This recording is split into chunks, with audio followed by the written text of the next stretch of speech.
The wind tasted of grit and endings. It swept across the Wyoming Territory in 1876 with a lonesome howl, carrying the dust of 1,000 sun-baked miles and the fine, black breath of the railroad. In the frontier town of Dry Creek, the wind was a constant sermon, rattling the sign for the general store until its hinges groaned and pushing dust into the deep lines around the eyes of every soul who dared to live there. The rhythm of the place was the clang of a blacksmith's hammer on steel, the low tolling of cowbells from the stockyard, and a newer, more menacing sound, the chuff and hiss of a steam locomotive testing the freshly laid track at the edge of town, an iron beast breathing smoke against a pale, unforgiving sky. From this beast, June Carver descended. She was a solitary figure in a gray traveling dress, her face pale with weariness, but her chin set with a resolve that seemed out of place in the face of such desolation. In one hand, she gripped the worn leather handle of a small wooden chest that held all she owned. In the other, she clutched a folded document, a land deed secured in a tax auction far to the east. It promised a parcel of her own, a place by the Shoshone River, a beginning. The paper felt thin and fragile against the force of the wind. Heads turned as she stepped onto the raw lumber of the platform. Eyes followed her from the shaded porch of the saloon, from the doorway of the livery stable, from behind the grimy glass of the land office. She was a stranger, and in a town like Dry Creek, a stranger was a story waiting to be told, or a secret waiting to be discovered. The whispers followed her like the dust devils that danced along the main street. A woman alone, with a fine dress, however worn. They saw her as a mail-order bride whose intended had failed to show, or perhaps a woman of ill repute run out of some other, more civilized town.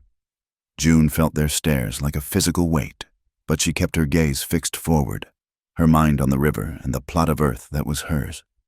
The air grew heavy, the sky taking on a sickly yellow hue. A stillness fell over the town, the kind that comes before a storm. The wind, which had been a constant pressure, suddenly died, leaving a ringing silence broken only by the nervous lowing of cattle. Then it returned with a vengeance, not as a steady gale, but as a twisting, violent funnel. A dust devil, larger and angrier than the others, spun to life near the railroad tracks. It sucked up loose gravel, straw, and debris, a furious brown column against the yellow sky. A child's cry cut through the sudden roar. A small boy, no older than 5, had been playing with a wooden train car near the tracks, and now he stood frozen, mesmerized by the approaching whirlwind. His mother screamed from the steps of the mercantile, her hands flying to her mouth. The column of dirt and fury was upon him. Before anyone in the street could move, a man was there. He seemed to have materialized from the heat haze itself. He was tall and lean, dressed in buckskins that blended with the earth tones of the landscape. His black hair was long, braided down his back, and his face was a map of sharp angles and quiet intensity. He moved with a liquid grace that was startling, covering the ground between the saloon porch and the tracks in a few silent strides. He reached the boy just as the whirlwind hit, wrapping his body around the small frame and turning his back to the worst of the stinging debris. June did not hesitate. Dropping her chest, she ran forward, her skirts tangling around her legs. The wind tore at her bonnet, ripping it from her head. She reached the man and the boy as the whirlwind began to lose its power, its roar diminishing to a whine. The air was thick with choking dust. The man knelt, his hands firm on the little boy's shoulders. "Are you all right, little one?" His voice was a low rumble, calm in the aftermath of the chaos. The boy, coughing and blinking away tears, nodded into the man's chest. The mother rushed to them, scooping her son into a frantic embrace, her words a jumble of thanks and terror. The man stood, his attention turning to June. His eyes, dark and piercing, met hers. For a moment, they simply looked at each other, two still points in the settling dust. A strand of her dark brown hair had come loose and whipped across her face. He saw not fear in her eyes, but a steady light, She saw not a savage, as others in the town might have, but a profound stillness, a strength that seemed to come from the mountains themselves. "Thank you," she said, her voice a little shaky. "You were so fast." He gave a slight, almost imperceptible nod. "The wind speaks if you listen." He turned his gaze back to the boy, who was now safely in his mother's arms, and then, without another word, he walked away, melting back into the town's shadows as quickly as he had appeared. Someone from the crowd that had gathered murmured his name. "Talon 2 Elk, a Cheyenne. They said, lives up in the hills like a ghost. Used to scout for the army, they say, before he went his own way." June retrieved her bonnet and her chest, her heart still beating a little too fast. The brief, intense connection with the stranger lingered, an unexpected moment of shared humanity in a place that felt utterly alien. She tucked the encounter away and focused once more on her purpose. She found the sheriff's office, a small, grim building with a faded sign. Sheriff Carter was a large man with a florid face and eyes that seemed permanently narrowed in suspicion. He looked at her deed, his thumb rubbing over the official seal, and grunted. "The old Miller parcel," he said, his voice flat. "Out on the Shoshone. You know how to get there." June shook her head.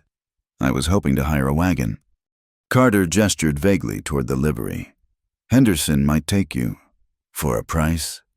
He handed the paper back, his expression unreadable, and turned back to the paperwork on his desk. A clear dismissal. There was no welcome in his manner, no offer of assistance, just a cold indifference that chilled June more than the wind. She hired a buckboard from a taciturn man named Henderson, who charged her double what she knew was fair, but she was in no position to argue. He loaded her chest and drove her out of town, following a rutted track that wound through golden grasslands already scorched by the summer sun. The land was vast, beautiful, and utterly empty. The farther they got from Dry Creek, the more the tension in her shoulders began to ease. This was it. This was the freedom she had sought. The Shoshone River was a silver ribbon in the distance, its banks low, revealing clutches of gray, water-smoothed stones. As they drew closer, a smell reached them, acrid and bitter on the air. It was the smell of cold ash. Henderson pulled the horses to a stop at the place where the track ended. "This is it," he said, his voice devoid of emotion. June climbed down from the wagon, her stomach tightening into a cold knot. Before her lay not a pristine parcel of riverside land, but a field of black. The grass was gone, burned away to the roots. The plot was marked by 4 survey stakes, their tops charred and blackened like spent matches. In the center of the property, where a small storage shed should have been, was a pile of collapsed, smoking timbers. The fire had been recent. "No," she whispered, her hand going to her throat. "It cannot be." She walked onto the blackened earth, her boots crunching in the ash. The destruction was total, deliberate. Then she saw the tracks, deep ruts, too wide for a simple farm wagon, were cut into the soil near the collapsed shed, and pressed into the damp earth beside one of the ruts was a clear, sharp impression, a circle with the letters BRC inside, Bell Rail Company. Henderson spat a stream of tobacco juice into the dirt. "Looks like someone cleared the way for you." He was already turning the wagon around. "Wait," June called out, her voice sharp with disbelief. "You cannot just leave me here." He paused, looking back at her. "My job was to bring you here. Ma'am, what you do now is your business." He glanced at the ominous tracks and then at the sky. "Be back in town by nightfall if you know what is good for you." With that, he flicked the reins, and the buckboard rattled away, leaving June alone in the heart of her ruined dream. She returned to Dry Creek as dusk painted the sky in shades of bruised purple and orange. The lamps in the saloon cast a warm, inviting glow, but June felt nothing but cold dread. She went to the sheriff's office, her deed and the story of the fire clutched in her hands. Sheriff Carter listened with his chin resting on his fist, his eyes heavy-lidded. When she mentioned the tracks, the BRC insignia, he sighed. a sound of profound boredom. "Wagon tracks," he said slowly, as if explaining something to a child. "Ma'am, this is railroad country now. There are company wagons all over. A spark from a locomotive. A carelessly dropped match. Prairie fires happen."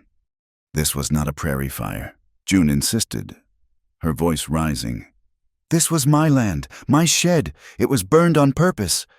"And you have proof of that, a witness." "I have the tracks." Carter leaned back, his chair creaking in protest. "Tracks are not proof of anything. Horace Bell is bringing progress to this territory. Jobs, a future. People are grateful for that. A piece of burned grass is not going to stand in the way of that progress." He stood up, a clear signal that the conversation was over. "My advice to you, Mrs. Carver, is to sell your deed to the railroad. They will probably give you a fair price, considering. Cut your losses and go back east where you belong." June walked out of his office, her body trembling with a rage so pure it felt like ice in her veins. She stood in the main street, the sounds of a saloon piano clashing with the lonesome whistle of the wind. She heard snippets of conversation from the men on the porch. "That is the one? The mail-order bride? Heard her parcel is right where Bell wants to build the new depot." She should have known better than to buy sight unseen. That land has been railroad land for months. They just had not filed the paperwork yet. Their words confirmed what she already knew. This was no accident. It was a message. She was an obstacle, a minor inconvenience to be swept aside. Carter was on the company payroll. The town was either too scared or too hopeful of railroad jobs to care about the law. She was alone. They expected her to run, to take the sheriff's advice, sell her useless, blackened plot of land for pennies, and disappear on the next train. She looked down the dusty street, toward the mountains that rose dark and ancient against the fading light. She thought of the man, Talon 2 Elk, and the quiet strength in his eyes. He had faced the whirlwind without fear. A new kind of resolve settled over her, not the hopeful ambition she had arrived with, but something harder. Forged in ash and injustice, they had burned her property. They had tried to burn away her hope, but they had not burned her. She would not run. This patch of earth was hers, paid for not just with money, but with the last of her dreams. She would stay. She would fight. She did not know how. But as she stood there, with the dust of Dry Creek on her skin and the taste of betrayal in her mouth, she knew she would find a way.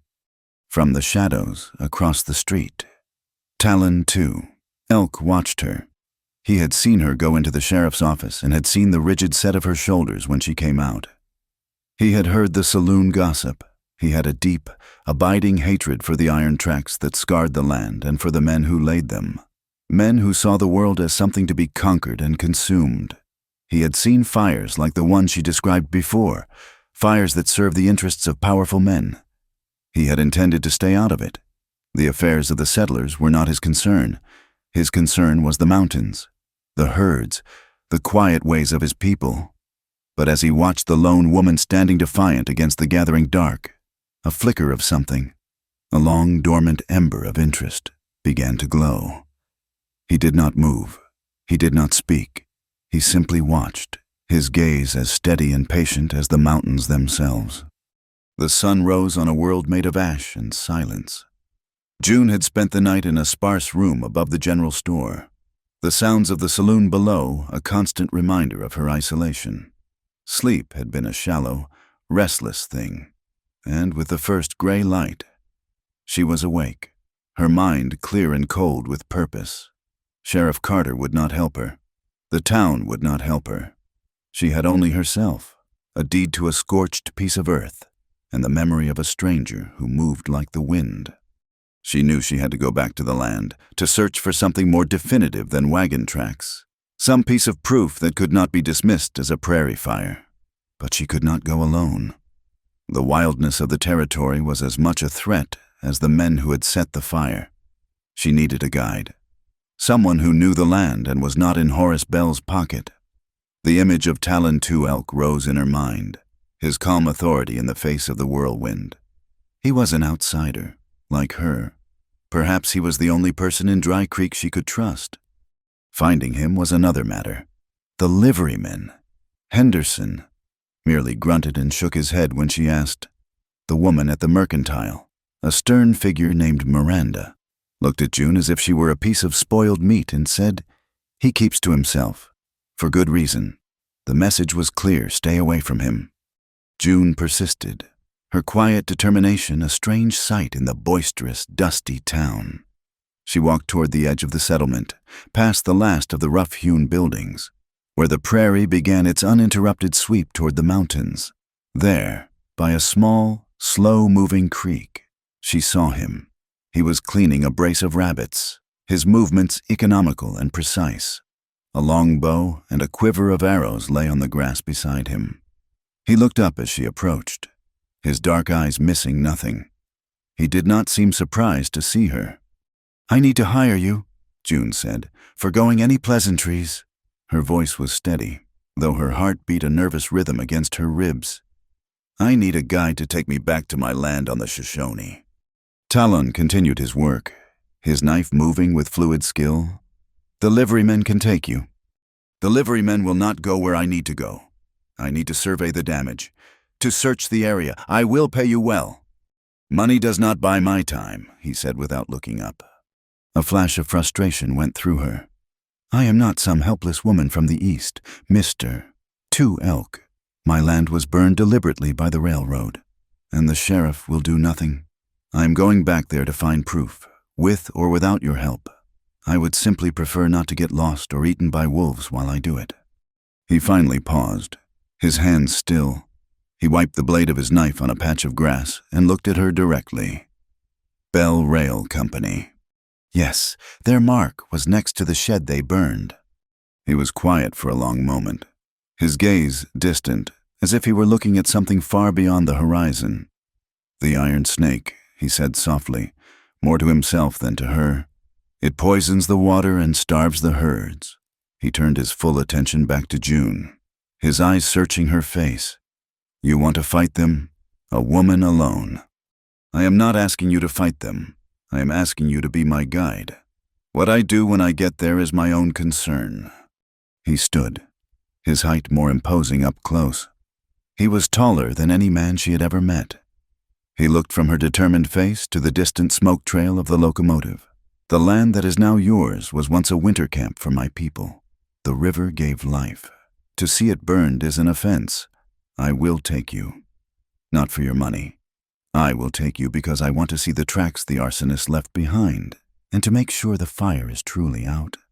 As they walked back toward the center of town to gather supplies, a carriage, far too opulent for Dry Creek, pulled up in front of the saloon. A man in a fine wool suit and a bowler hat stepped out.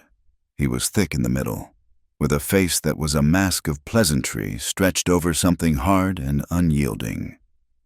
This was Horace Bell. He clapped the sheriff on the back, laughing at something the lawman said, his voice a booming proclamation of his own importance. Behind him stepped another man, a stark contrast to Bell's polished appearance. He was tall and rangy, with a long scar that cut a pale line down his right cheek from his temple to his jaw. His eyes were cold and flat, and his hand rested near the butt of the pistol on his hip. He saw June and Talon, and his gaze lingered, a flicker of something that was part challenge, part contempt. "There is your problem," a voice said from the saloon porch. A wiry old prospector spat a brown stream of tobacco juice. "Horace Bell promises a job to any man who can swing a hammer, and a town to go with it. His man, Slade, makes sure nobody gets in the way of that promise." "Sell that deed, lady," another man added, his voice slurred with drink. "Take what Bell offers and go. That land is worth more as a siding than it ever will be as a farm." June ignored them, her eyes on the scarred man. Slade. She felt his stare like a physical touch, a violation. She turned to Talon. "I will be ready in an hour." The journey to the Shoshone was a lesson in the unforgiving nature of the land. The track Henderson had followed was the easy way. Talon led them on a more direct path that soon disappeared into open country. They came to the river at a ford June had not seen before, a wide, shallow crossing that had been gouged and deepened by a recent flash flood. The water ran fast and brown, sucking at the horses' legs. "Keep their heads up and do not stop," Talon said, his voice calm as he led his own horse into the churning current. June followed, her knuckles white on the reins, her buckboard lurching over unseen rocks. For a tense minute, it seemed the river would claim them, but Talon's guidance was sure, and they emerged dripping on the far bank, the town of Dry Creek now completely hidden from view. That night, they made a cold camp in a small hollow, the air sharp with the scent of sage. The vast, star-filled sky felt close enough to touch. June had never experienced such a profound silence, a quiet so deep it seemed to hum. The silence was broken by the yipping cries of a pack of coyotes, their voices carrying on the night air, a sound both mournful and wild. June shivered, pulling her blanket tighter. "They are only singing to the moon," Talon said from his spot near the horses. "They will not bother us." His presence was a comfort, a steady anchor in the immense and intimidating darkness. He sat staring into the blackness, and for a moment, June saw a deep sadness in his profile, a shadow that had nothing to do with the night. She saw the faint lines of old scars on his arms, and she wondered about the life he had lived, the things he had seen. She thought of the whispers in town, that he had scouted for the army. He was a man caught between two worlds, belonging to neither. He carried his past with him, a weight as real as the long knife sheathed at his belt, his fight against the railroad. She sensed was a fight for more than just the land. It was a fight for a part of himself. The next morning, they came across a strange sight. A length of old fishing net was tangled in a mass of water hyacinth near the riverbank. Its cork floats snagged on a submerged branch. It created a small dam, trapping debris and forcing the water to cut a new channel around it. The image stuck with June, a perfect metaphor for her own situation. A legal claim, a deed, snarled in a mess of unseen complications, a legal entanglement that was choking the life out of her future. They arrived at the burned parcel in the late afternoon. The sight of it was a fresh wound. The blackness seemed to have deepened, the silence more profound. June dismounted, her boots sinking into the soft ash, while she stood surveying the ruin of her shed. Talon began to move in a slow, deliberate circle around the perimeter of the burn. His eyes were fixed on the ground, reading a story that was invisible to her. He missed nothing. A bent blade of grass, a displaced stone, the depth and shape of the wagon tracks. He knelt near the collapsed shed, his fingers sifting through the debris.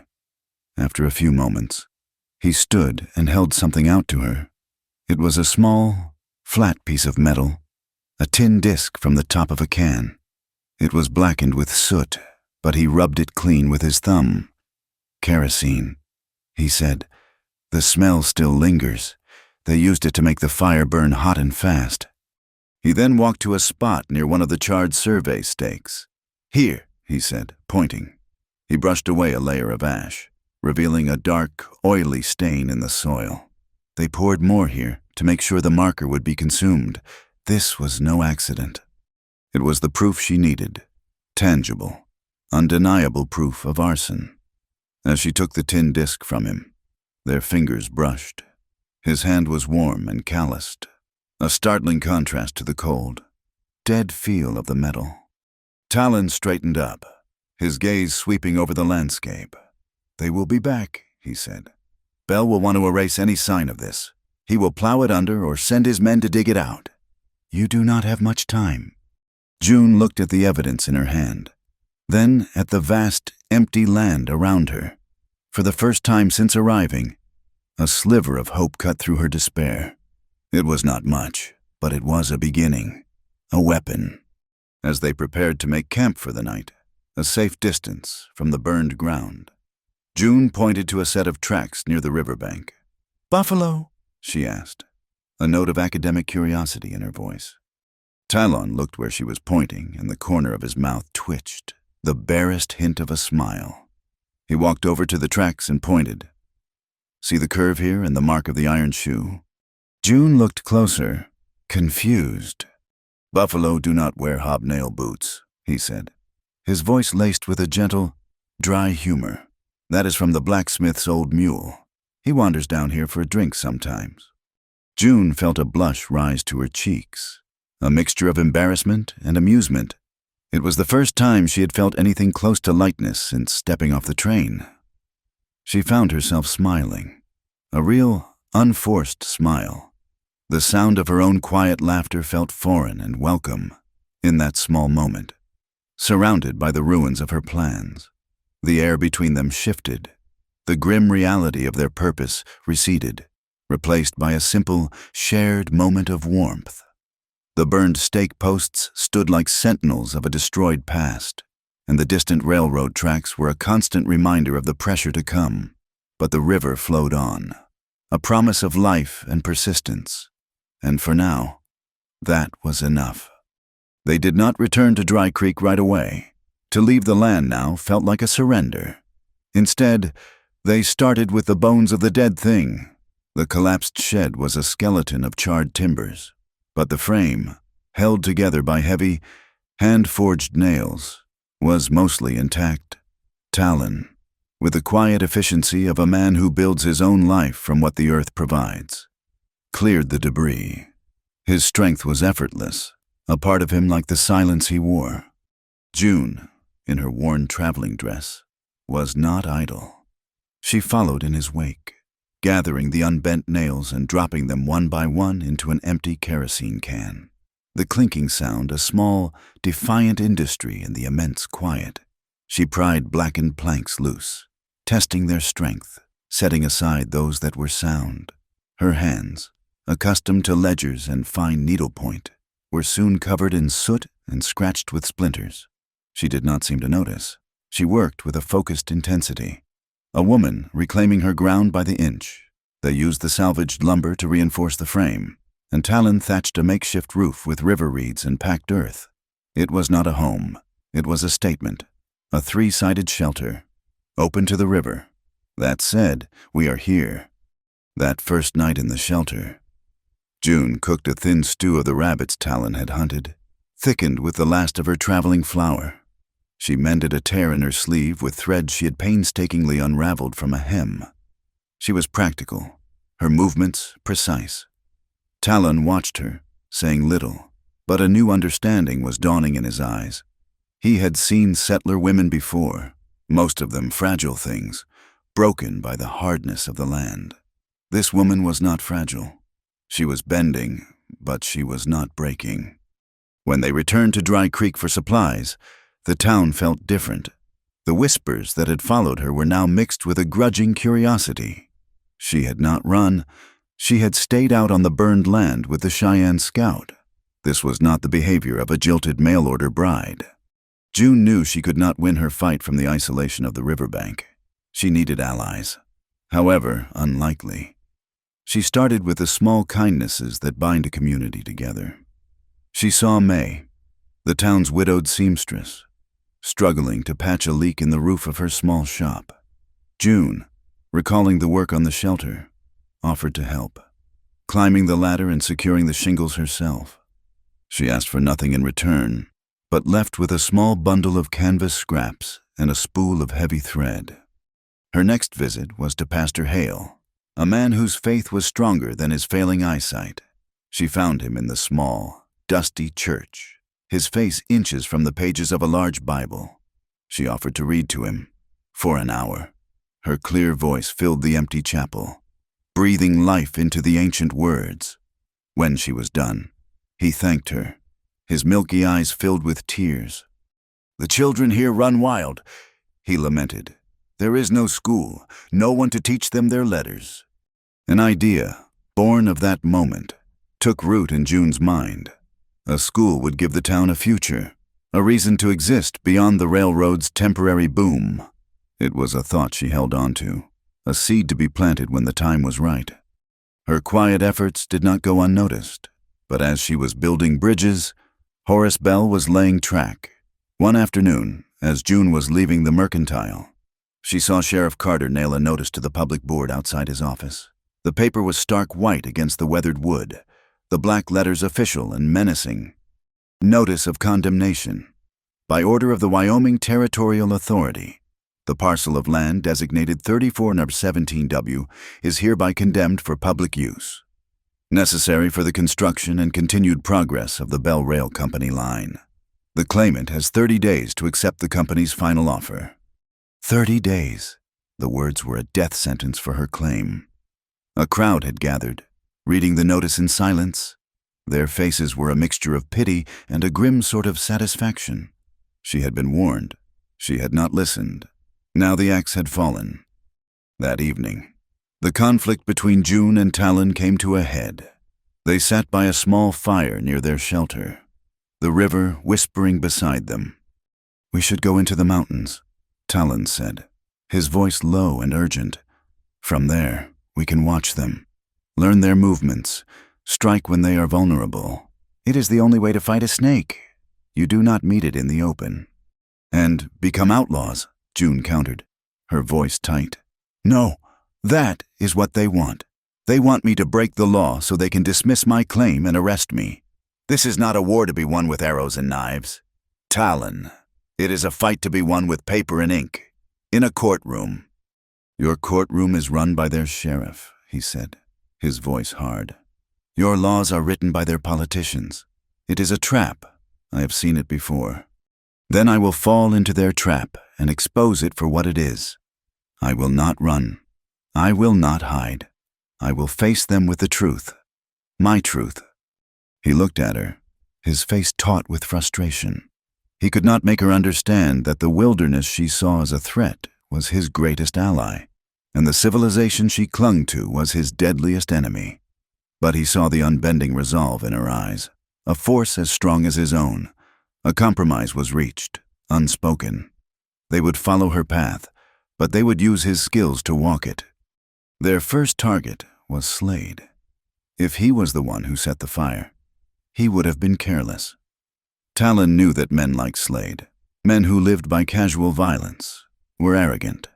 He began his hunt not with a weapon, but with observation.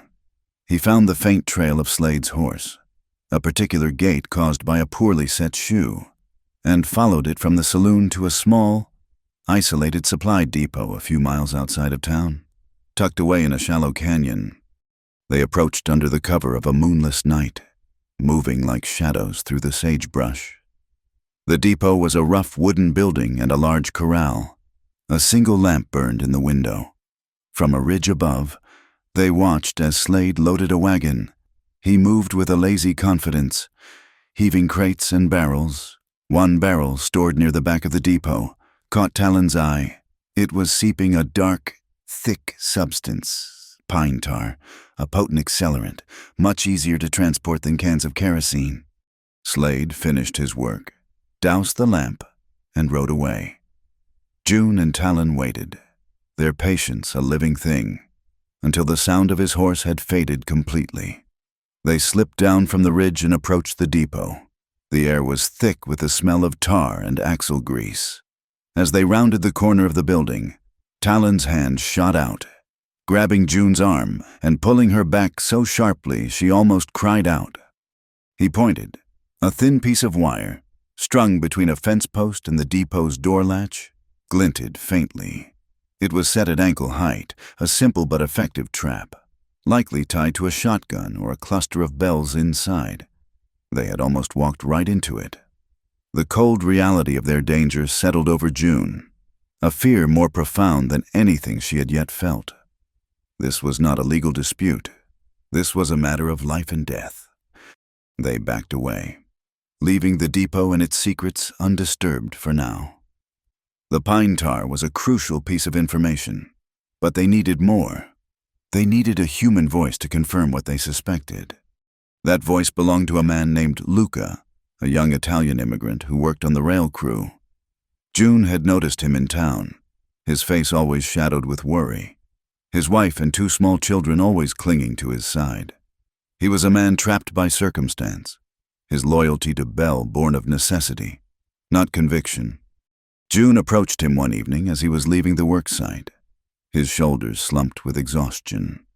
She spoke of his children, of the school she hoped to start. She spoke of a future for Dry Creek that was not dependent on the whims of a single company. She offered him not money, but an alternative, a chance to learn a new trade, perhaps as an apprentice to the blacksmith, a man who respected honest work. Luca listened, his dark eyes filled with a desperate hope. 2 nights later, he met them by the river, a mile from town.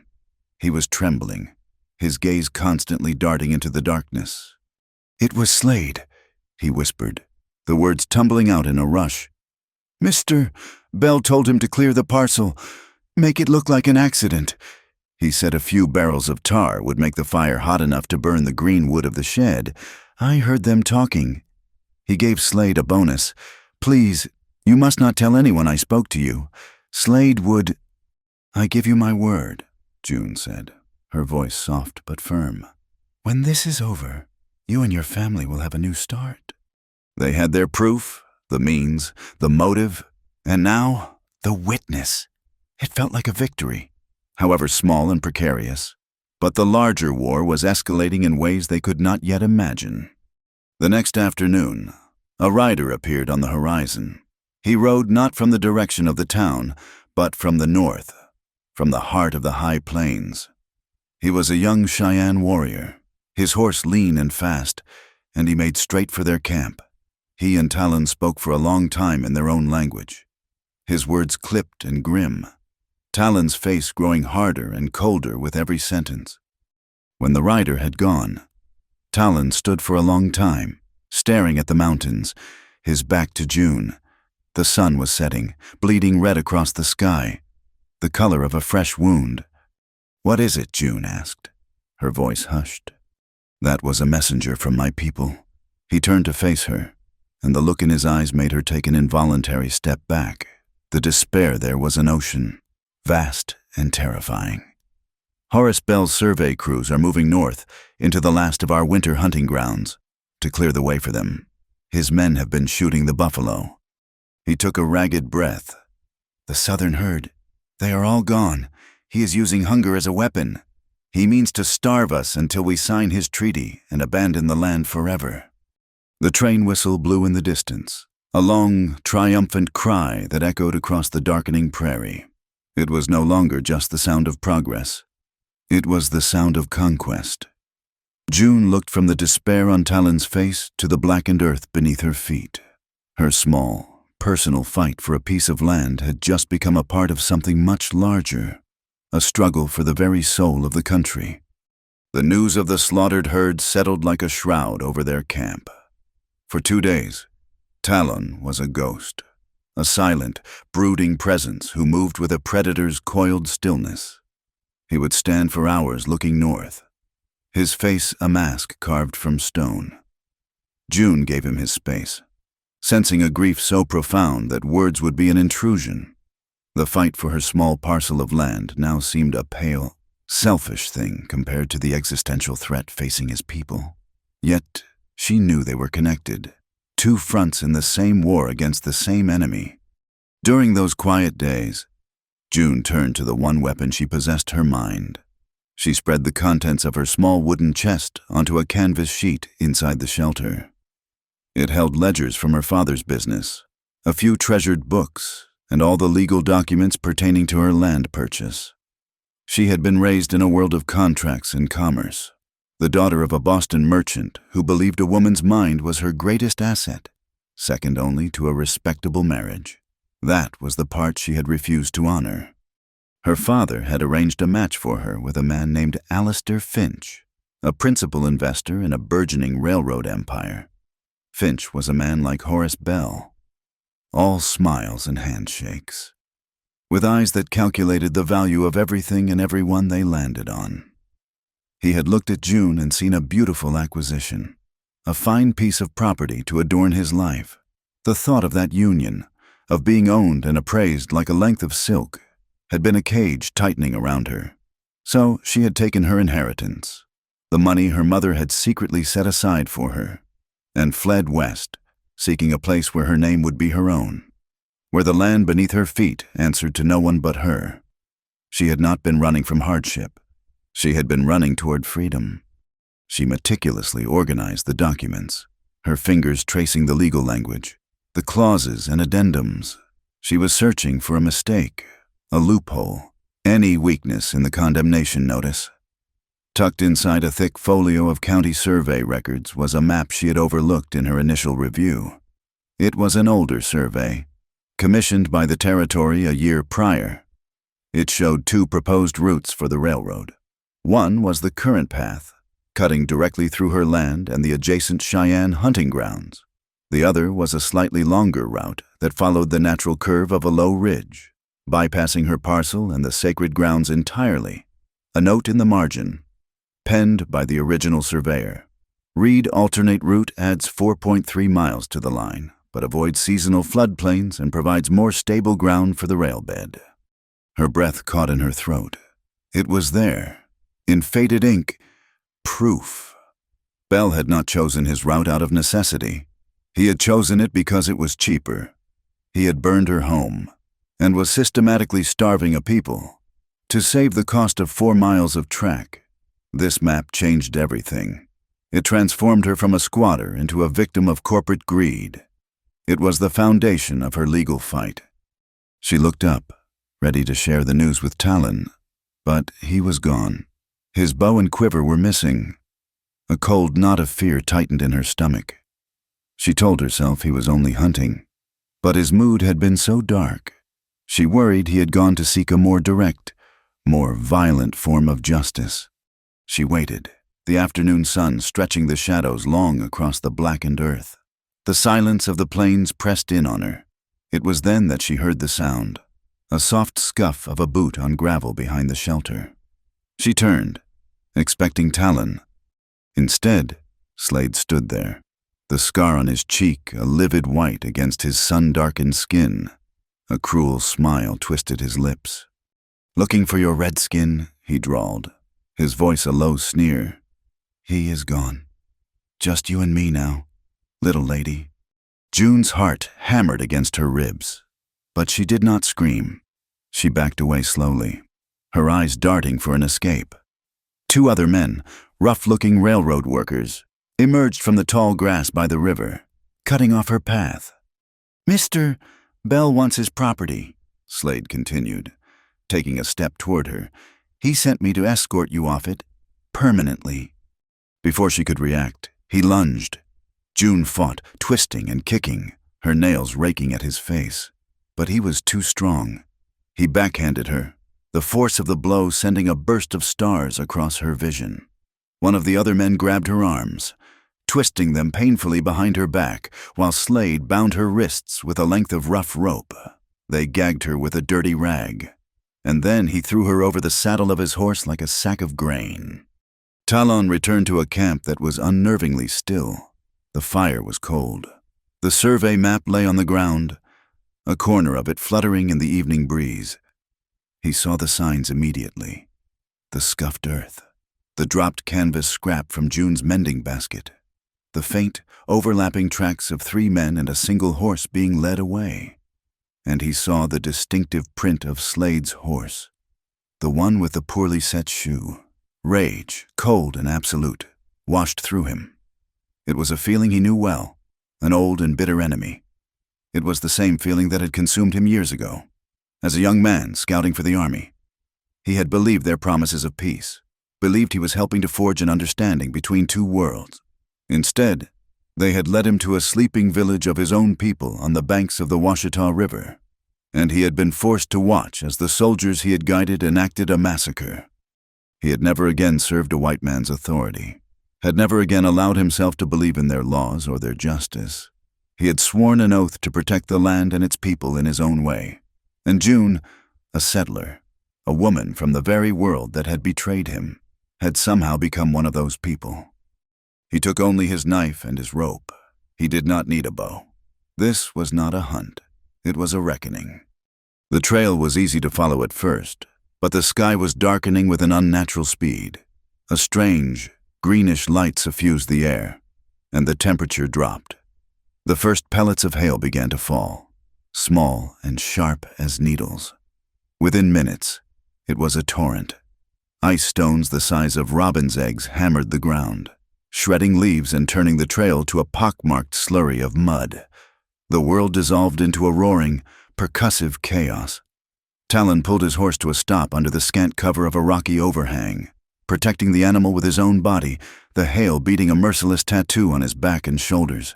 The storm was a fury, a wild, elemental rage that mirrored his own, but it was also washing away the tracks, turning his pursuit into a desperate guess.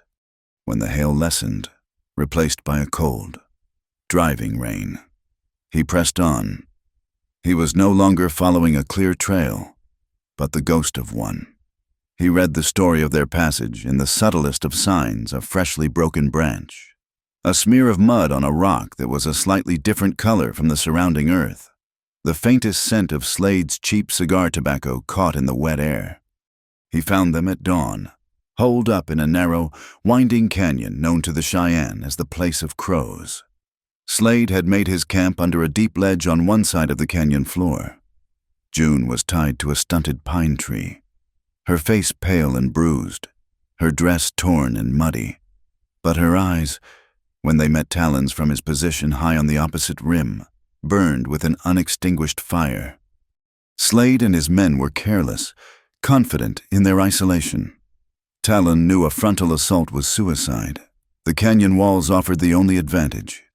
He worked his way down a series of narrow game trails until he was directly above them, the cliff dropping away a sheer 50 feet below him.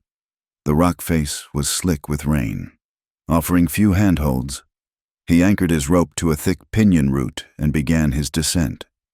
Halfway down, as he searched for his next foothold, the rain-slicked rock gave way. He slid, his buckskin scraping against the stone, stopping his fall with a jarring thud that sent a shock of pain through his shoulder. One of Slade's men, looking up at the sound, saw him. A shot rang out, the bullet whining off the rock face inches from Talon's head. June screamed his name, her voice muffled by the gag. Slade and the other man opened fire, their bullets kicking up stone splinters all around him. Talon was pinned, a helpless target on the side of the cliff. He knew he had only seconds. He looked down and saw a patch of thick, wet grass and weeds growing at the base of the cliff, just out of their line of sight. An idea, a desperate tactic from 100 forgotten skirmishes, came to him. With one hand clinging to the rope, he pulled a small fire-starting kit from his belt pouch. Shielding the flint and steel from the rain, he struck a spark into a piece of tinder. It caught. He dropped the smoldering tinder into the wet grass below. At first, nothing happened. Then, a thick, acrid white smoke began to billow upwards, a dense, choking cloud that filled the canyon floor. The wet grass did not burn with a flame. It smoldered, creating a perfect screen. "He's trying to smoke us out," Slade yelled, his words ending in a fit of coughing. Under the cover of the smoke, Talon dropped the rest of the way down the rope. He landed silently, his knife in his hand. He moved through the whiteout like a wraith. The first man saw only a shape emerging from the smoke an instant before Talon's fist connected with his jaw. The second man turned, raising his rifle, but Talon was already there, the handle of his knife striking the man's temple with a sickening crack. Slade, his eyes streaming, fired blindly into the smoke. Talon circled him, using the noise to mask his approach. He burst out of the cloud, tackling Slade and sending them both sprawling in the mud. The fight was brutal and primitive. Slade was strong, but Talon was faster, fueled by a righteous fury. He disarmed Slade, the pistol skittering away, and the fight became one of fists and knees. Finally, Talon gained the upper hand, his knife pressed against the scar on Slade's throat. Slade froze, his eyes wide with terror. Talon's arm trembled with the desire to end it, to silence the man who had hurt June and who represented everything he despised. He saw the flash of rifles at the Washita, felt the cold betrayal of that long-ago morning. But then he saw June's face in his mind, her belief in the law, her quiet strength, Killing Slade would make him no better than them. He pressed the blade just hard enough to draw a single drop of blood, then pulled back. He would not give them the satisfaction of turning him into a murderer. He tied Slade securely with his own rope and then went to June, cutting the bonds from her wrists. He gently removed the gag, his fingers brushing her bruised cheek. Her skin was cold. She leaned against him for a moment, her body trembling with the aftermath of the ordeal. He could feel the rapid beat of her heart against his chest. He wrapped his blanket around her shoulders, his hands lingering there, a silent promise of protection. "Are you all right?" he asked, his voice rough with emotion. She nodded, unable to speak. She looked into his eyes and saw the storm there beginning to calm. She saw the ghosts of his past and the fierce, protective loyalty he held for the present. In that moment, in the smoke-filled canyon with their enemies lying unconscious at their feet, the space between them vanished. There was no settler, no Cheyenne. There were only two people, a man and a woman, who had found in each other an unexpected sanctuary. As they made their way back, leading a horse that carried their bound captives, June felt a strength she had not known she possessed. She had faced her worst fear and had survived. She was no longer just a woman running from her past. She was a woman standing for her future. She looked at Darlin, who was watching the horizon, his profile sharp against the clearing sky. "You can measure the angle of the sun's shadow to find your direction," she said, her voice still a little hoarse. "My father taught me. It is a matter of simple geometry." Darlin glanced at her, a rare, faint smile touching his lips. "In the mountains," he said, "I just measure by how hungry my stomach is." She laughed, a real, clear sound that felt like the first ray of sun after the storm. They had a long way to go. The fight was far from over, but for the first time, she knew with absolute certainty that they would face it together. The journey back from the canyon was a silent one, heavy with the weight of their captives and the unspoken things that now lay between them. They delivered Slade and his men to Sheriff Carter, leaving them tied and slumped in front of his office in the pre-dawn light. June presented the survey map and an account of the abduction. Carter looked at the bound men, then at the map, his face a mask of sour disbelief. He promised to look into it, his tone making it clear he would do nothing of the sort. They knew he would cut Slade loose the moment they were out of sight. It did not matter. The first move in their new game had been made, and Carter's complicity was now undeniable. They returned to their shelter on the Shoshone as the sun climbed a sky the color of hammered brass. The air was still and hot, charged with a strange, electric tension. The world seemed to be holding its breath. For days, the heat had been relentless, baking the prairie grass to a pale, brittle yellow. The river had shrunk, and the earth was cracked and thirsty. In the late afternoon, the sky curdled, turning a dark, bruised purple along the western horizon. No rain came. Instead, a single, jagged fork of lightning tore through the oppressive air, striking a low ridge a mile to the south. For a heartbeat, there was only a stunned silence. Then, a plume of smoke, thin as a thread, rose into the sky.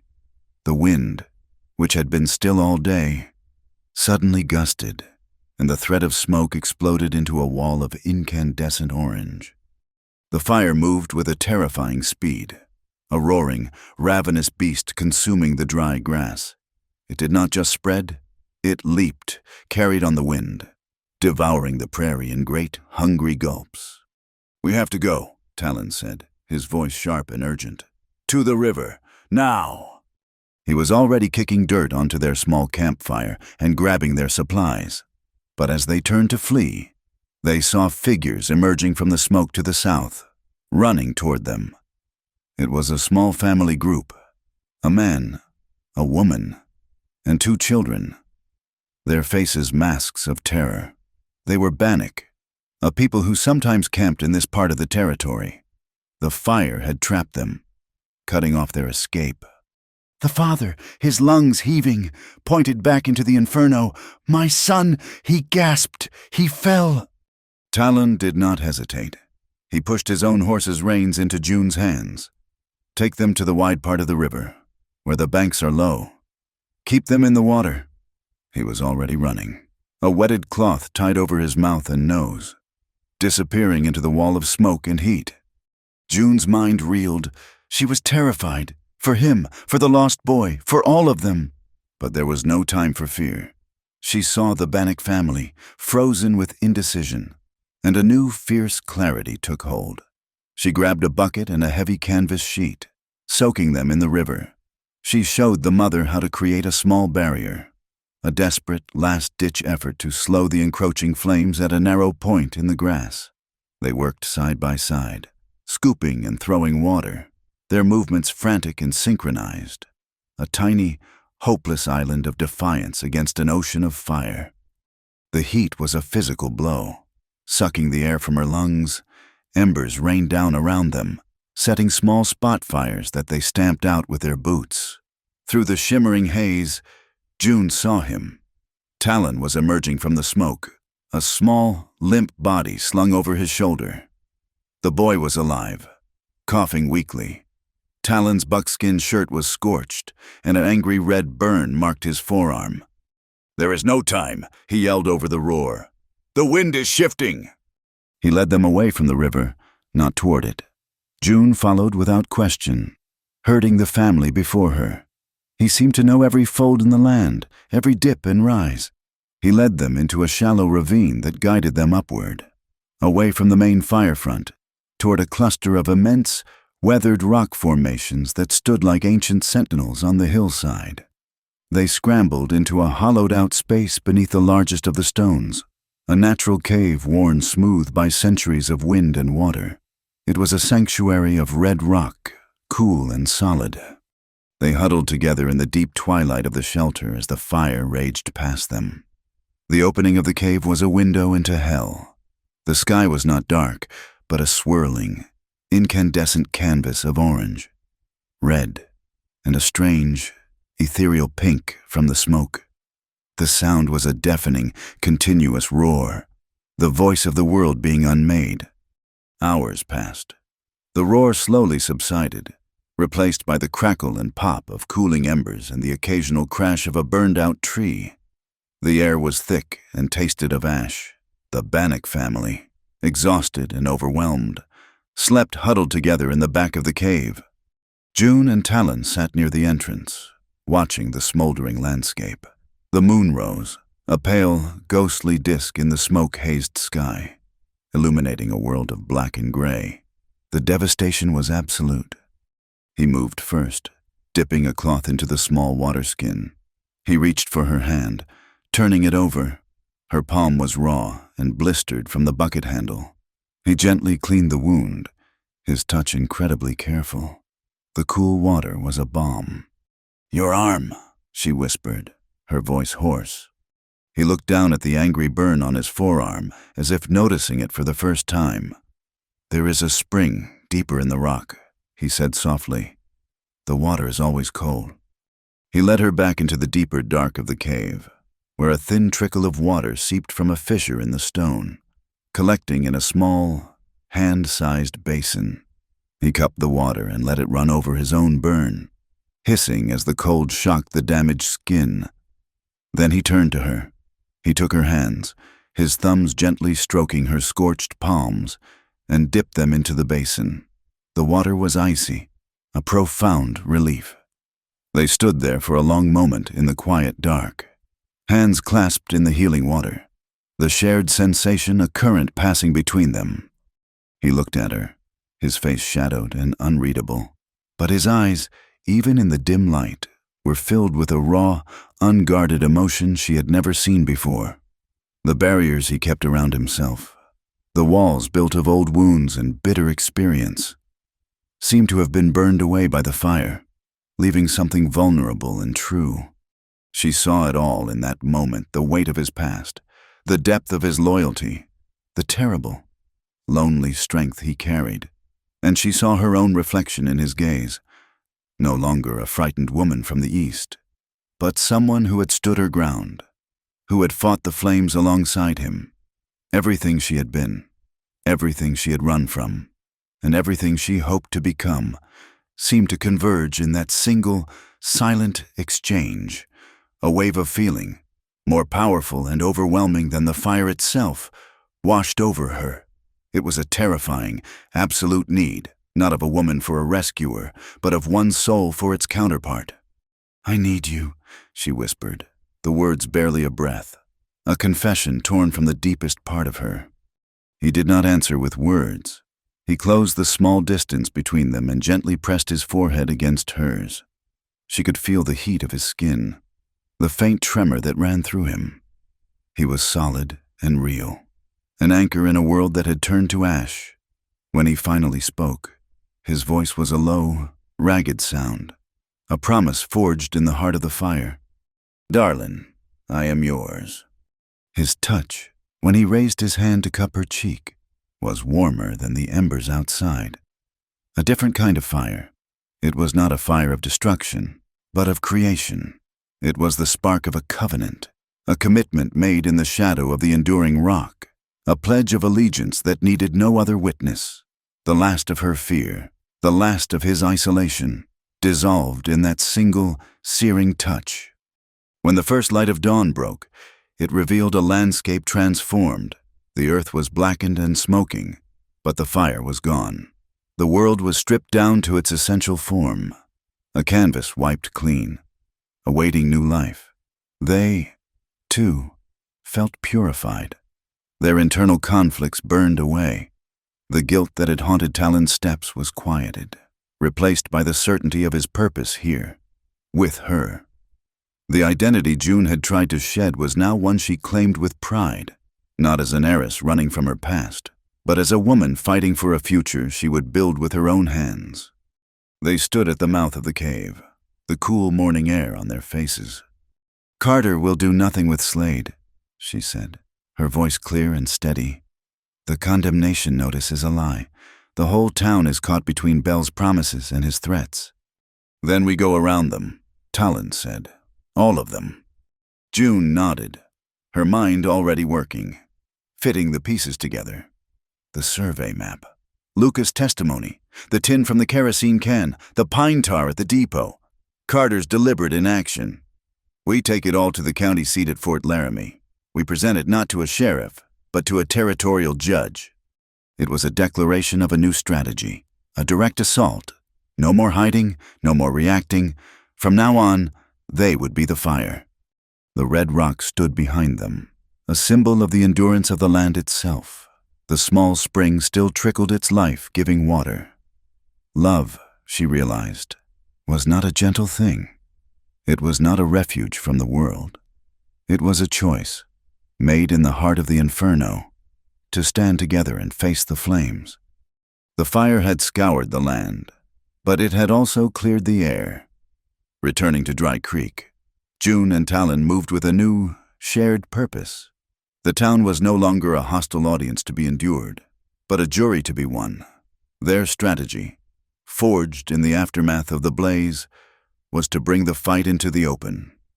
June posted a notice of her own on the public board, right next to the condemnation order.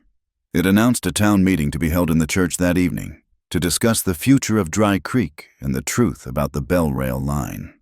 That evening, the church was fuller than it had been for any of Pastor Hale's Sunday sermons. The air was thick with the smells of dust, sweat, and simmering anxiety. Faces were tense, skeptical.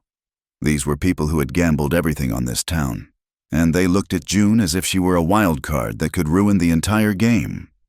Talon stood near the back, a silent, watchful presence that made many of the townsfolk uneasy. Yet his quiet solidity was a comfort to June. She stood at the pulpit, not above them, but with them. She began not with accusations, but with a vision. She spoke of the school she had discussed with the pastor, a place for their children to learn. She spoke of her parcel of land, not as a private holding, but as a potential community asset. "That land has the best access to the Shoshone for miles," she said, her voice clear and steady, filling the hushed church. "There is a spot where the water runs deep and clean. We could dig a proper well there, a community well. so that no family has to haul water from the creek. And so we have a defense against the next fire. I want to build a future here. With you." Then she unrolled the old survey map and tacked it to the wall. Her finger traced the alternate route for the railroad. "This is the map the territory's own surveyor drew," she explained. "It shows a safer, more stable route for the tracks, a route that does not require the destruction of my property, or the desecration of the Cheyennes' hunting grounds. Horace Bell is not taking my land out of necessity. He is taking it because it is a few miles shorter, because his profit is more important than our community, our water, and our safety." A murmur went through the crowd. She had their attention. She told them about the kerosene and the pine tar, and she spoke of a railroad worker, a man with a family, who had confirmed Slade's role in the fire, though she was careful not to name Luca. "This is not progress," she declared, her voice ringing with conviction. "This is a crime, and Sheriff Carter, who allows Slade to walk free after he abducted me, is an accomplice to that crime." It was then that Miranda, the mercantile owner, stood up, her arms crossed, her face a mask of pinched indignation. "And who are you to be telling us about crime?" she challenged, her voice sharp. "You waltz into town in your fine Eastern dress, hiding who you really are. You are no simple homesteader.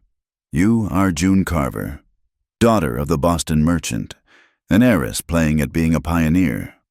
You are running from a wealthy fiancé, an investor in the Union Pacific line. This is just a game to you, but these are our lives you are playing with." The accusation hung in the air, a poison dart. The crowd shifted, their suspicion returning. A rich girl from the East, it confirmed all their initial prejudices. June met Miranda's glare without flinching. A slow smile touched her lips. "You are absolutely right," she said, her calm response stunning the room into silence. "I am June Carver of Boston. My father was a merchant, and he taught me how to read a contract and a ledger. He arranged a marriage for me that would have made me very wealthy, and I walked away from it because I believe a person's life should be their own, not a business transaction. I used my inheritance to buy a piece of that freedom. Right here, I have told you my story. I have shown you my face and my name. Now ask yourself, has Horace Bell been as honest? Has he told you about this other, safer route? Has he told you that he's putting this entire town at risk of flood and fire just to save a few dollars I may have come from the East? But my future is here, on that land. His is in a ledger book 1,000 miles away. Who do you think truly cares about the future of Dry Creek?" The directness of her confession, her refusal to be shamed, turned the attack on its head. She had seized the narrative and made it her own. Pastor Hale rose, his frail hands gripping the back of the pew in front of him. "I have known this woman for only a short time," he said, his voice trembling with age but firm with conviction. "And in that time, she has shown more Christian charity and more concern for the children of this community than I have seen from the railroad in a year. I, for one, stand with her."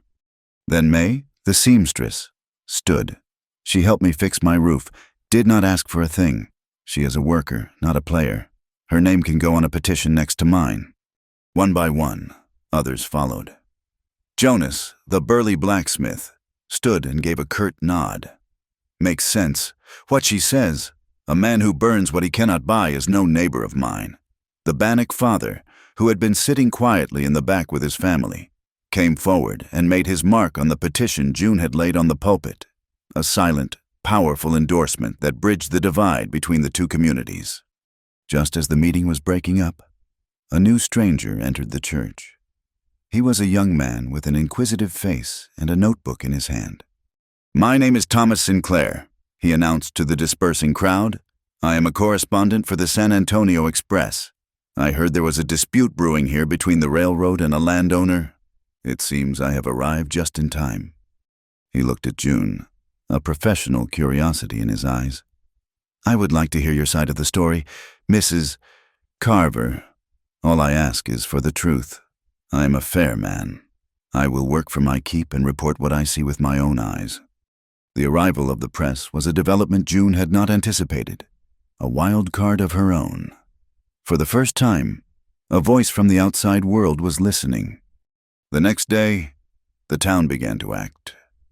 Jonas, the blacksmith, along with Luca and a few other men from the rail crew who were tired of Belle's tyranny, went with June and Talon to the spot by the river.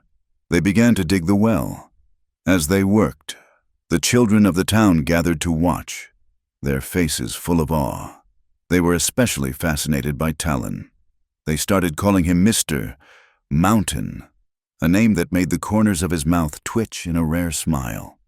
He ignored their parents' nervous glances and took a break from digging to show them how to find north by the moss on the trees, and how to tie a knot that would never slip.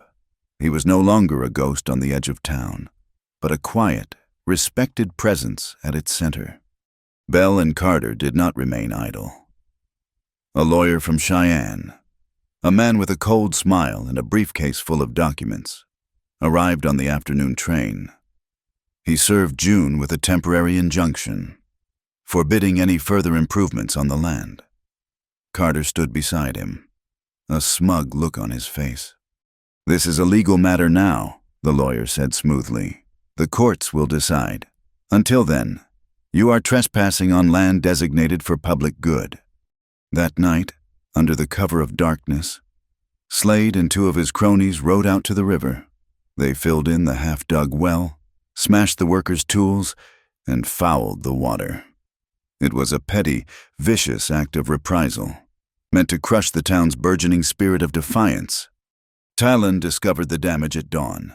He said nothing to June. He simply took his rope and walked into the hills. An hour later, as Slade was leaving the saloon, nursing a headache, he found his horse missing from the hitching post. He cursed and bellowed, but the animal was gone. Later that day, the horse wandered back into town on its own, its saddle and bridle gone, and a single, stark message painted on its flank in mud: "Do not touch the water." Slade was a man disarmed, humiliated. His power came from fear, and Talon had met that fear with a quiet, implacable warning that the whole town could understand. He had not used violence, but he had struck a more effective blow. He had taken Slade's mobility and his pride. June stood on the main street, looking at the public notice board. The weathered wood was a battlefield of paper. Carter's injunction and the original condemnation notice were tacked over and over again with thick, angry nails. Beside them, held up by only 4 small tacks, was her petition, now filled with the signatures and marks of more than half the families in Dry Creek. The town's faded flag flapped in the wind above, a tattered symbol of a community that was finally, painstakingly, learning to speak with one voice. The journey to Fort Laramie for the preliminary hearing was long and quiet. They traveled with Thomas Sinclair, the reporter, whose quiet questions and constant scribbling in his notebook were a reminder that their private struggle was becoming a public story. The county courthouse was an imposing brick building, a monument to a law and order that felt impossibly distant from the dusty reality of Dry Creek.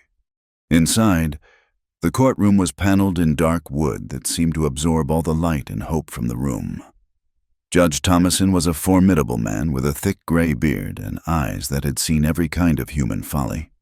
Horace Bell sat at the plaintiff's table with his slick Cheyenne lawyer, looking for all the world like a man attending a tedious but necessary formality. He gave June a condescending smile.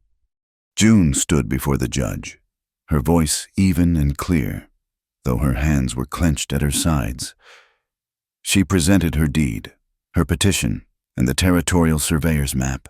She spoke of the alternate route, of the deliberate act of arson, and of the campaign of intimidation against her and the town.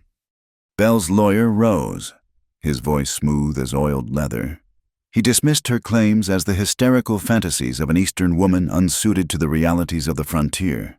He spoke of progress, of the great civilizing force of the railroad. He invoked the doctrine of eminent domain, arguing that the inconvenience of one individual could not be allowed to stand in the way of the greater public good. Judge Thomason listened to it all, his expression unchanging. He studied the map for a long time, his brow furrowed. When he finally spoke, His voice was a low, gravelly sound that carried to every corner of the room. "This court finds the discrepancies in the survey maps troubling," he announced. "It also finds the landowner's claims of harassment to be serious.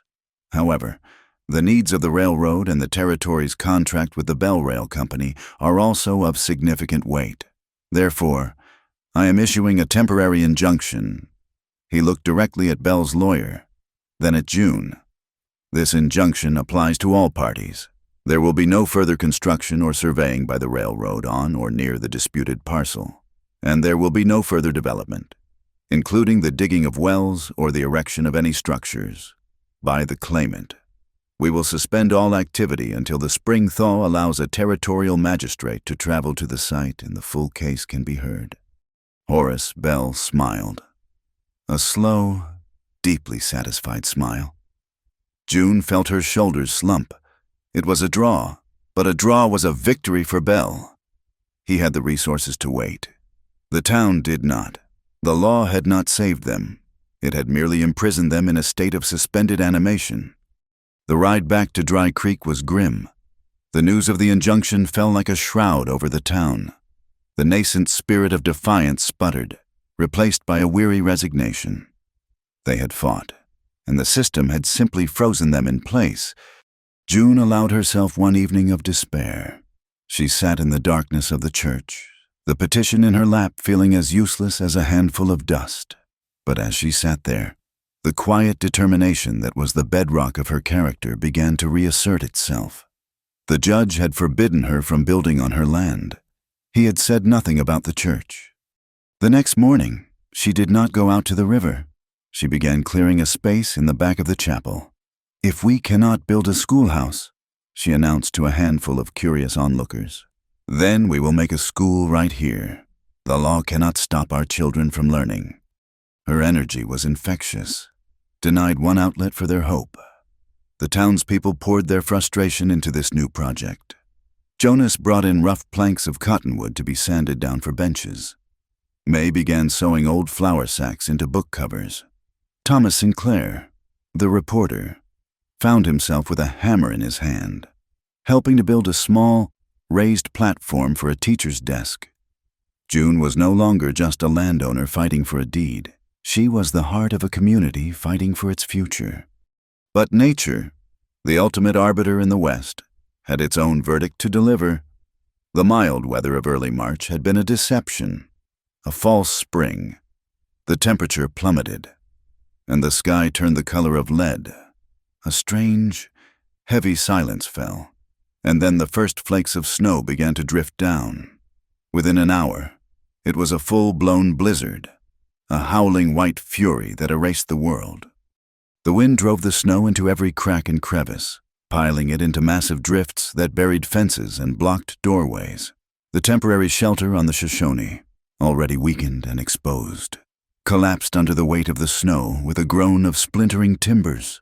The fight for the land was now a fight for survival. The greatest crisis was the town's small herd of cattle, which had been grazing in a sheltered pasture. The storm had trapped them, and they were in danger of freezing or starving. Through the blinding curtain of snow, two figures moved: Talon and Jonas the blacksmith. They worked through the night, a silent, perfectly coordinated team. Talon, with his intimate knowledge of the land, found the paths through the mounting drifts, while Jonas, with his brute strength, broke through the ice-crusted snow and hazed the terrified animals toward the meager shelter of the livery stable. They saved every last one. Thomas Sinclair, his notebook filled with frozen, barely legible scrawls, documented it all. He wrote about the quiet heroism of the two men, one a Cheyenne warrior, the other a white blacksmith, working together. He wrote about the women of the town, led by June and May, who kept a fire roaring in the church and served hot coffee and stew to anyone who could make it there. His dispatches, sent by telegraph in the brief lulls in the storm, told a story not of a legal squabble, but of a community's unbreakable spirit, in Cheyenne and beyond. People began to see the conflict in Dry Creek in a new light. For Talon, the storm was a crucible. As he fought the wind and the cold, a deep, gnawing doubt took hold. He was risking his life to save the livestock of the very people who were encroaching on his own people's land. Was this alliance with June a betrayal? Was he helping to build a town that would only grow to swallow the last of the free plains? When the worst of the blizzard had passed, leaving behind a world of stunning, silent white, he knew he needed counsel. He rode north into the deep winter of the high country, to a hidden camp where a few of his relatives remained. He spoke with an old uncle, a man whose face was a map of 100 winters, a man who had seen the world change and his people suffer. Talon told him everything, of June, of the railroad, of his divided heart. The old man listened, his eyes closed, smoking his pipe in silence. When Talon had finished, he opened his eyes and looked not at his nephew, but at the snow-laden forest that surrounded them. "The iron snake is a creature of sharp lines and brute force," the elder said, his voice a dry rustle of leaves. "It knows only how to take, but the forest, the land, it survives by bending, by finding new paths. It is all one soil, one sky. To protect the land with righteousness is also to protect the forest. You are not betraying your path. You are learning its true shape." Talon returned to Dry Creek as the world began to thaw. The heavy blanket of snow, which had been a trial, now began to reveal its purpose. It had covered the black scars of the fire, insulating the scorched earth, protecting it. As the snow melted, the moisture soaked deep into the soil, a promise of new life, of a green spring to come. Waiting for the snow to melt was like waiting for the judge's decision. It was a time of enforced stillness, of quiet anticipation. He found June in the church, which was now a makeshift schoolroom, filled with the scent of sawdust and fresh coffee.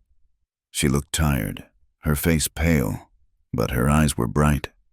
She handed him a tin cup of coffee. "It is bitter as the night," she said with a small, weary smile. Talon took a sip, his gaze meeting hers over the rim of the cup.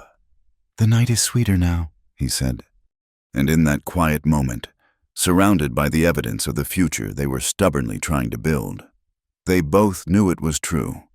The storm had tested them, but it had not broken them. It had only deepened the roots of their resolve. The thaw came, and with it, a sense of impending collision. The injunction had frozen the physical conflict, but beneath the surface, the war of information escalated. Thomas Sinclair, with his reporter's nose for corruption, suspected the telegraph line was the key, while the wires carried the news of Dry Creek's plight to the outside world. They also carried Horace Bell's private orders from Cheyenne. Thomas and June spent hours in the small telegraph office, poring over old message logs, which the young operator, a boy weary of Bell's arrogance, was persuaded to share. June's experience with her father's ledgers made her an expert at deciphering the coded language of business. They found records of large, unexplained payments from Bell's account to a holding company. A little more digging revealed the holding company was registered to a single owner, Sheriff Carter. It was the proof of bribery, cold and clear in the telegrapher's spidery script. But they found something more disturbing. A series of recent messages, heavily coded, spoke of a shipment of mining equipment to be delivered to the supply depot outside town. The timing and secrecy of it felt wrong. Their answer came late one night in the form of a frantic, terrified Luca. He found them in the church, his face ashen in the lamplight. "Dynamite," he whispered, his whole body trembling. "They are not mining equipment. They are crates of dynamite from the Union Pacific yard. I saw them unloaded at the depot. Slade was there. He was talking about the Shoshone Bridge. He said a little accident would speed up the judge's decision, prove the current route is too dangerous." The pieces clicked into place with horrifying clarity. Bell was not going to wait for the law. He was going to manufacture a disaster. Destroy the main bridge connecting Dry Creek to the rest of the territory, and then frame it as a natural catastrophe or an act of sabotage. He would use the chaos to seize emergency powers and push his railroad through, unopposed. "There is a freight train leaving at dawn," Luca stammered. "It is a supply run. They will load the dynamite onto it." There was no time to get word to Fort Laramie. By the time a marshal arrived, the bridge would be splinters. The responsibility fell to them, while June and Thomas raced to secure the evidence they had. Talon prepared for a different kind of work. He moved through the pre-dawn gloom toward the rail yard, a coiled rope slung over his shoulder and a long, heavy iron bale hook in his hand. He watched from the shadows as Slade and two other men loaded a heavy, unmarked crate onto an open flat car near the end of a short freight train. The locomotive hissed to life, its great driving wheels beginning to turn. Talon ran parallel to the tracks, hidden by a line of scrub and rock. As the train picked up speed, he lengthened his stride, his moccasined feet making no sound on the hard earth. He matched the train's pace, a silent, fluid shadow. He threw his rope, the loop catching perfectly on the corner of a lumber car. He pulled himself aboard, landing as lightly as a cat. He made his way back, car by car, staying low. The wind tore at him, the clatter of the steel wheels a deafening roar. He reached the flat car. The two thugs Bell had posted as guards were sharing a bottle, their backs to him, confident in the train's motion. The crate of dynamite sat in the middle of the car, a small, benign-looking box that held the power to tear their world apart. He came upon the guards in a blur of motion. He used the bale hook, not as a weapon, but as a tool of leverage, hooking the first man's leg and pulling him off balance, sending him tumbling from the train into a thick patch of sagebrush. The second man turned, his eyes wide with shock, but Talon was already there. A single, precise blow to the side of the man's head sent him slumping to the floor of the car, unconscious. Now it was just him and the crate. The train was approaching the long, sweeping curve that led to the Shoshone Bridge, its wooden trestles stark against the morning sky. He had minutes, perhaps seconds. He wedged the pointed end of the bale hook under the crate, using the edge of the flat car as a fulcrum. The box was heavy, bolted to the floor. He put all his weight into it, his muscles straining, the veins standing out on his neck. The wood groaned. With a final, desperate heave, the bolts tore free, and the crate slid. Tipping over the edge of the car, it fell down the rocky embankment, tumbling end over end until it splashed into the deep, fast-moving water of the Shoshone River, where it was swept away by the current and sank without a trace. His work on the train was done, but his night was not over. He leaped from the slow-moving train as it began to cross the bridge and made his way back toward town, his face set like flint. It was time to confront the other snake in Dry Creek. He found Sheriff Carter in his office, counting a stack of bills by the light of a single lamp. The door swung open and Carter looked up, his hand instinctively going to his pistol. He froze when he saw Talon standing there, his face a mask of cold fury. "Two elk," Carter stammered, his bravado gone. "What is the meaning of this?" Talon closed the door behind him. "The name my sister called you was John." Carter's face went pale.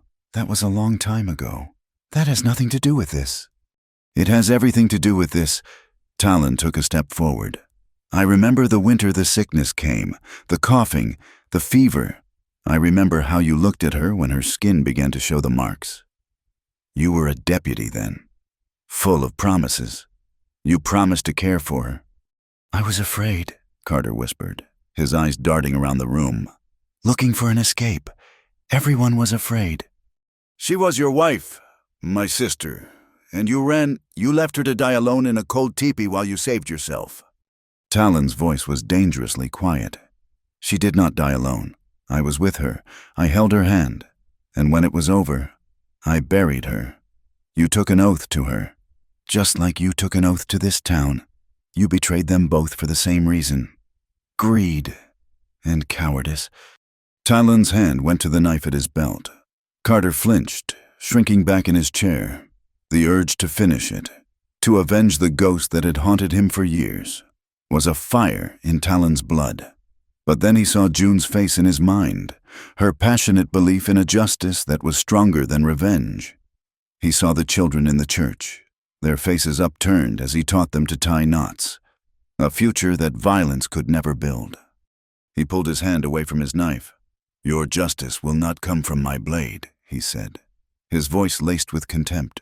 "It will come from the very laws you have been paid to ignore." He threw a coil of rope onto the desk. He had taken it from one of the men on the train. He then stepped aside, and June and Thomas Sinclair entered the office. Thomas held the telegraph logs, his face grim. "It is over, Sheriff," June said. Talon bound Carter's hands behind his back, the movement swift and efficient.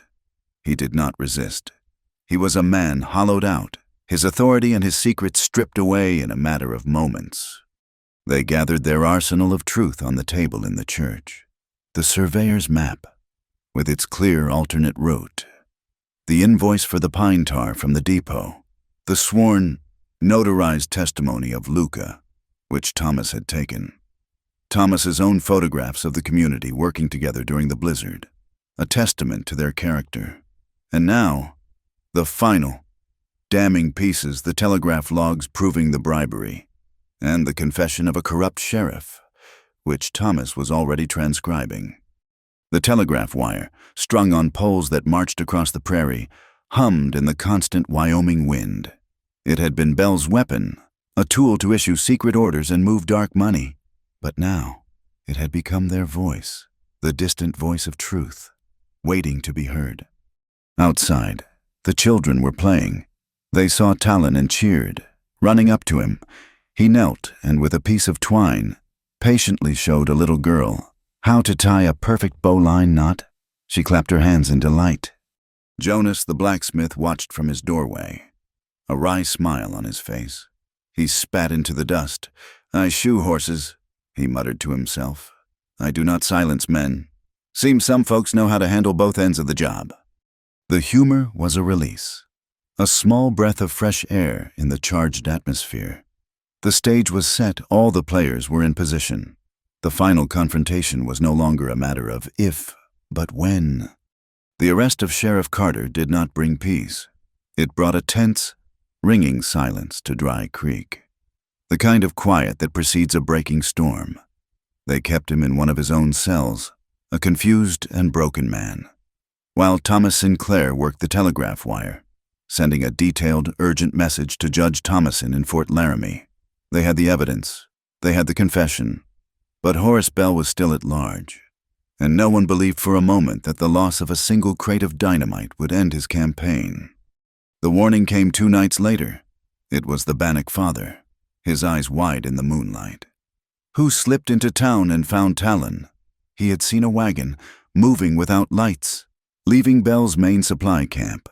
It was low and heavy on its axles, and it was heading east, toward the old ferry road that led to the Shoshone Bridge. Bell was not retreating. He was doubling his bet.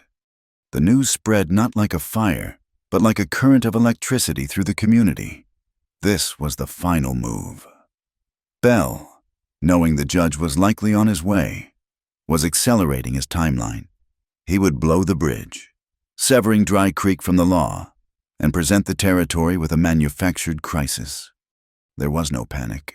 The fire, the blizzard, and the fight had forged a new kind of steel in the town's spine. They gathered in the church, not as a frightened flock, but as a council of war. June stood before them. A map of the area spread on the pulpit. Her voice was calm, strategic. "He expects us to guard the bridge, to fight him there. We will not give him the battle he wants." She looked at the women, the children, the older men. "Our first priority is to ensure no one is harmed. May, Pastor Hale, you will take everyone from the outlying homesteads. Bring them here, to the church. There will be no one near the river for him to threaten." Then she turned to the railroad workers. Luca and a half-dozen others who now stood openly with the town. "Horace Bell pays your wages, but he does not own your lives. Your families are welcome here. They are a part of this town now. There is food in the mercantile storeroom, and it belongs to all of us." Her words were a masterstroke of compassion and strategy, drawing a clear, bright line not between the town and the railroad, but between the people and the one man who exploited them all. Talon and Jonas stood beside her. Their task was the most dangerous. "We will not let him destroy the bridge," Jonas said, his voice a low rumble. It is the only way our grain gets to market. It is our lifeline." Talon nodded, his gaze sweeping over the determined faces. He, Jonas, and Luca would lead a small group of the ablest men. They would not meet Bell's force head-on. They would move like ghosts, their only goal to find and neutralize the explosives. They moved out under a sky thick with clouds that promised a storm. The air was cold, and patches of slick, hard ice still clung to the shaded places from the great blizzard, a lingering memory of winter's siege. At the Shoshone, the great wooden trestle bridge stood as a dark skeleton against the churning gray water. Talon's team circled wide, approaching the bridge from downstream. They found what they were looking for almost immediately. Tucked beneath the main support structure on the far bank were 3 heavy crates. Slade was there, along with 4 men, working by the light of a single, shielded lantern. They were drilling into the massive support timbers, packing the holes with sticks of dynamite, and running fuses. Talon laid a hand on Jonas's arm, a silent command. They split up. Jonas and 2 others would create a diversion, a noisy, visible approach from the road to draw the guards' attention. Luca, who knew the terrain of the work sites, would circle back to disable the wagon. Talon would go for the fuses. The diversion worked perfectly. A sudden shout and the clatter of dislodged rocks from the roadway sent 2 of Slade's men running, their rifles ready. In that moment of confusion, Talon dropped from the bank onto a lower crossbeam of the trestle. He moved with a silent, terrifying grace, a shadow among shadows. He saw the network of fuses, a spider's web of destruction leading from the packed charges to a single ignition point. He pulled his Bowie knife, its long blade gleaming in the faint light. He had cut 2 of the main fuses when a shape loomed above him. Slade. He had not taken the bait. He held a heavy tomahawk in one hand, and his scarred face was a mask of feral hatred. He leaped from the bank onto the main span of the bridge, directly above Talon. The fight they had been destined for had begun. Slade dropped down, landing on the wide beam, the wood groaning under his weight. He swung the tomahawk in a vicious arc, aiming for Talon's head. Talon ducked, the axe head burying itself in the thick timber with a sickening thud. Talon lunged forward, his knife seeking an opening. They fought on the narrow, treacherous footing of the bridge's underbelly. Below them, the river churned, dark and cold. Above, the shouts of Jonas's men and the crack of a pistol shot echoed in the night. The fight was a brutal ballet of close-quarters combat. Slade was all brute force, his tomahawk a clumsy but deadly weapon. Talon was all speed and precision, his knife a blur of silver, turning Slade's powerful swings aside, forcing him to keep his distance. A patch of black ice, invisible in the darkness, was Slade's undoing. As he lunged, his foot slipped. He pinwheeled his arms for balance, his momentum carrying him forward. Talon sidestepped, not attacking, but simply letting Slade's own rage carry him past. Slade stumbled, his tomahawk flying from his grasp. He tried to recover, but his feet went out from under him. With a cry of fury and surprise, he slid off the icy beam, crashing onto a thick sheet of ice that had formed in the shallows near the riverbank. The impact was sickeningly loud, and he lay still, his leg bent at an unnatural angle. Talon did not spare him a second glance. He turned back to the last fuse, severing it just as Horace Bell himself rode onto the far end of the bridge, flanked by 2 men in expensive suits. Bell's face, illuminated by the lantern, was a mask of triumphant expectation. He had come to watch his victory. Instead, he saw his men being tied up by a blacksmith and a handful of railroad workers. He saw his enforcer, Slade, lying broken on the ice. His triumph curdled into disbelief, then into pure, unadulterated rage. "What is this?" he roared, his voice echoing under the trestles. "I will have you all hanged for this! This is a rebellion!" At that moment, the townspeople arrived, a silent, determined crowd that filled the opposite end of the bridge. They were led by June, who held a lantern high, its light falling on her resolute face. "There is no rebellion here. Mr. Bell," she called out, her voice carrying clearly across the water. "Only a community defending itself." Bell sputtered, his face turning a blotchy red. He was about to order his men to open fire when Thomas Sinclair stepped forward from the crowd. In his hand, he held a sheaf of telegraph papers. "I believe this belongs to you, Mr. Bell," Thomas said, his voice calm and clear. "An entry from your private ledger, telegraphed to your bank in Cheyenne. Payment to C, holdings for services rendered." C, holdings, of course, being registered to Sheriff John Carter. Bell looked as if he had been struck by lightning. He was speechless. As if on cue, a wagon rattled onto the bridge. Judge Thomason climbed down, his face grim. He had ridden all night, and he had seen everything. He looked at the bound men, at the disabled explosives, at the broken form of Slade on the ice, and at the cowering, arrested sheriff tied up in the back of the wagon. June took one final, decisive step. She looked past Bell at the confused and frightened faces of his remaining men. "Your families are safe," she said to them. "There is hot food and a warm fire waiting for them in the church. Your quarrel is not with us." It was the final blow. Bell was utterly alone. His power, which had been built on a foundation of money and fear, dissolving before his eyes. Judge Thomason walked to the center of the bridge, his presence an immovable object. "Horace Bell," he declared, his voice booming like a gavel. "I am placing you under arrest for conspiracy to commit destruction of territorial property, bribery of a public official, and a list of other charges I am sure will become clear." He gestured to the two stunned executives beside Bell. "You two will be detained as material witnesses. This railroad's contract is hereby suspended." He turned to June. "The condemnation order is rescinded. The original survey is invalid. This land and this bridge belong to the people of Dry Creek." A low rumble of thunder rolled through the valley, a great cleansing sound, but no rain fell. The storm had broken.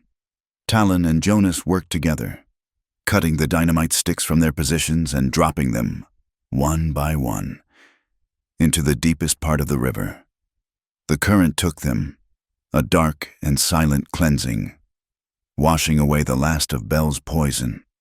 As the first light of dawn touched the sky, one of the children ran to the town's flagpole and raised the faded flag. It climbed to the top of the pole and hung there, perfectly still, in the calm, quiet air of the new morning. Justice had not been granted from on high.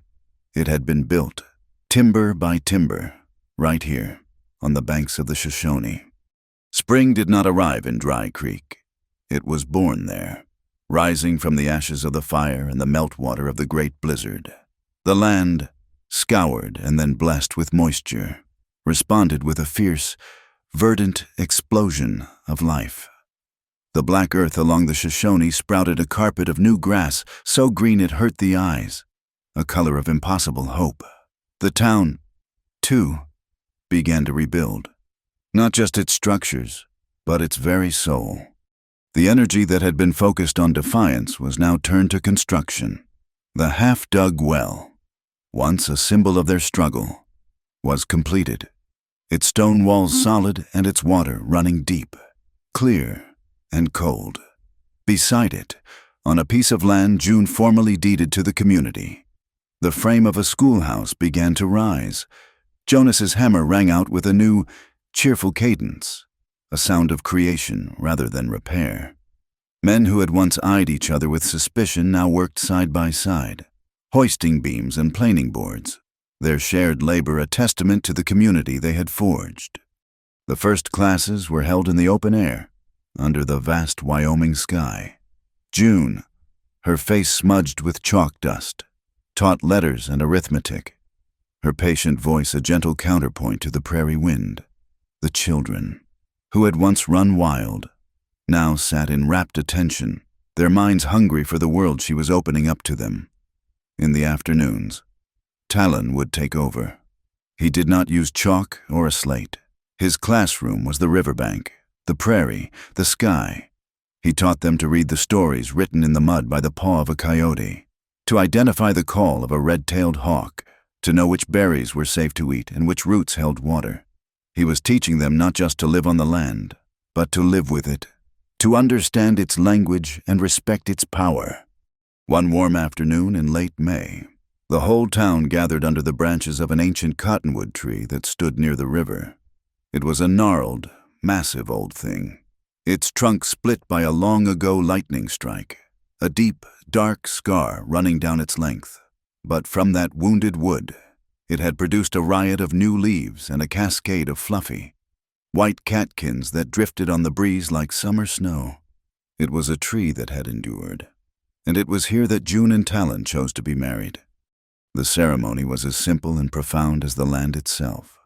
Pastor Hale presided, his voice no longer frail but filled with a resonant joy. June wore a simple dress of blue calico, and in her hair were the white blossoms of the wild plum. May had given her a beautifully embroidered shawl, its edges stitched with the images of the prairie rose and the Indian paintbrush, a weaving of two worlds. Talon wore his finest buckskins, and instead of a ring, he placed a circlet of eagle feathers, a gift from his uncle, into her hands. Their vows were not flowery words of romance, but simple, solid promises to stand together, to work together, to be a shelter for each other against the wind. It was a union not just of two people, but of two traditions, a quiet, powerful statement that a new kind of family, a new kind of life, could grow in this place. The changes in Dry Creek were not just physical. A new territorial marshal, a man with honest eyes and a firm hand, was assigned to the town. John Carter, stripped of his badge and his pride, went to trial in Fort Laramie. He confessed to everything, his testimony sealing Horace Bell's fate. Bell's railroad contract was officially voided, and the territorial authority, under pressure from the stories published by Thomas Sinclair, awarded the route to a smaller, more reputable company that agreed to use the surveyor's safer, alternate path. The new tracks, when they were laid, would run far to the north, leaving the Cheyenne hunting grounds, and the peace of Dry Creek, undisturbed. Luca, his face finally free of fear, accepted an apprenticeship with Jonas, his skill with metalwork finding a new, safer purpose. Thomas Sinclair stayed for the wedding, his final article already written. He called it, "The Free People of Dry Creek." And when the San Antonio Express arrived by stagecoach a week later, the children took turns reading it aloud from the steps of the nearly completed schoolhouse.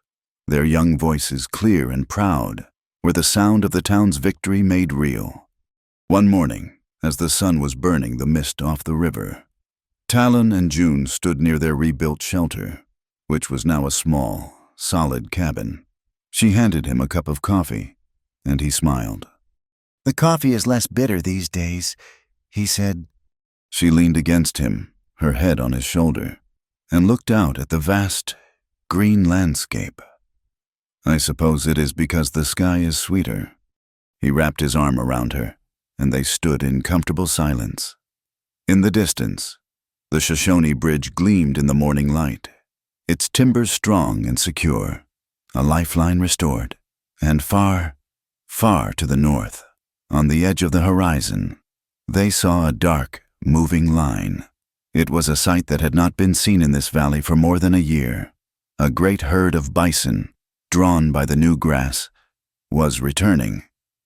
It was a resurrection, a profound, elemental promise from the land itself that what had been broken could be made whole again. The air was filled with the sounds of a town at peace, the laughter of children from the schoolyard, the steady rhythm of Jonas's hammer, the lowing of cattle.